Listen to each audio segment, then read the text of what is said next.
I love my job. Every day I have the privilege of going to work for the great state of Minnesota and the wonderful people who live within its borders. It's the job that I've always wanted. Despite all this, some have speculated that I might decide to not complete my second term in office. The rumors were swirling in some circles that I was considering retiring early. While I publicly and vigorously denied this, if I'm totally honest, the truth is that I did explore that option. This is that story, made public for the very first time. Yeah, so needless to say, we were both pretty surprised the first time Dad approached us with this idea.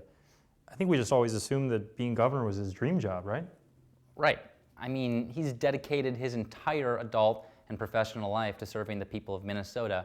He's given so much of himself and been so committed, we just never saw this coming. Saw what coming? That what he wanted more than anything was to work in the restaurant business.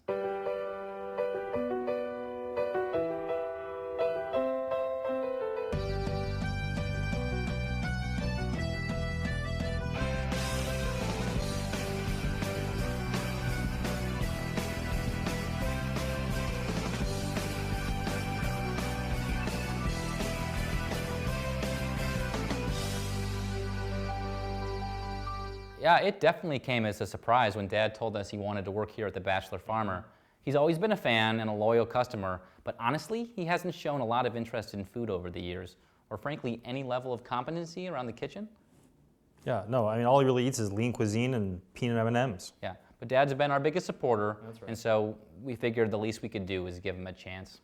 Well, Dad, thanks so much for coming in today. Could you maybe to start just tell us a little about your background, your professional qualifications? I'd be happy to. Thank you. Thank you. In my current role as governor, I am the chief executive of Minnesota.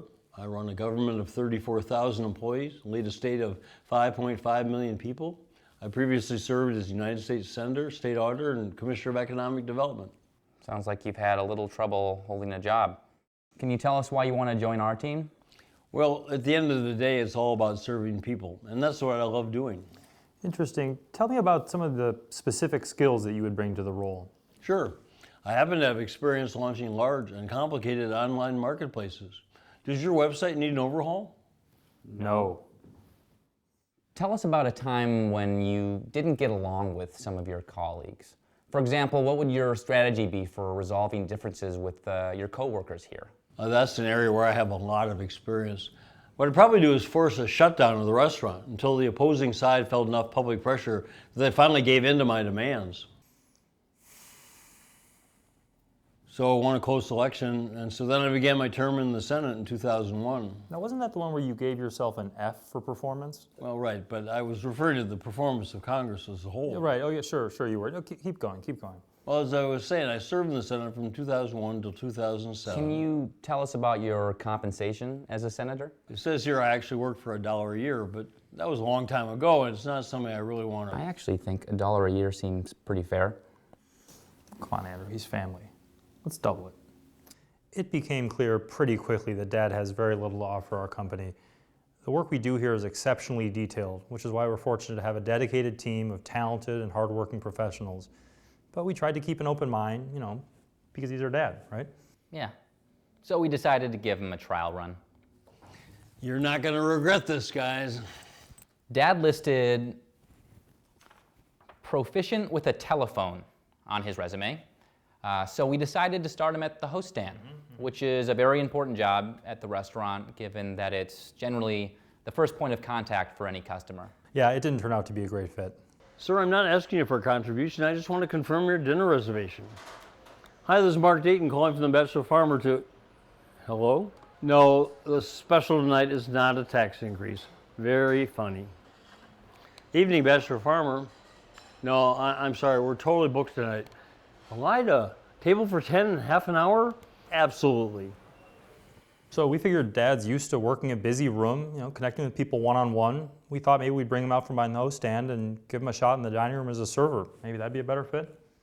To his credit, he took the opportunity and the preparation very seriously. Members of the legislature, members of the Supreme Court, my fellow Minnesotans, the state of the menu is strong. We have mixed vegetables, aged goat's milk cheese, cider vinegar, and walnuts. parsnips cooked under a brick, braised chickpeas, oyster, mushrooms with toasted hazelnuts. So since working in the front of house clearly was not a fit for Dad, we decided to give him a shot at one of the most challenging, demanding positions in the restaurant, being a part of our kitchen team. All right, Governor, today we're going to have you tie some pork shoulders for us. I'll demonstrate the first one, and then we'll go from there. There are some great pork shoulders that we use coming from a farm called Pork Implants in Altura, Minnesota. So first you're going to start by tying this 3 times, making sure it's really nice and secure. But like with all important assignments these days, he just delegated it. Bring it all the way down. You getting all this, Tina? We ended up offering the position to the Lieutenant Governor instead, but she said she has something else in mind for her next job. So pretty clearly, Dad wasn't working out at the Bachelor Farmer, but we had one last idea, which was Marble Bar. Since Dad doesn't drink and likes the outdoors, we thought it might be a good fit to have him work the door. Yeah, that turned out to be a mistake. It's 6 p.m. on a Saturday. Where is everyone? Good dogs, good dogs. Dad, what's going on out here? Have you been turning everyone away? Of course not. Not a single person's even tried to get in. I don't understand it. So in the end, it just didn't work out having Dad here. And it wasn't just his performance.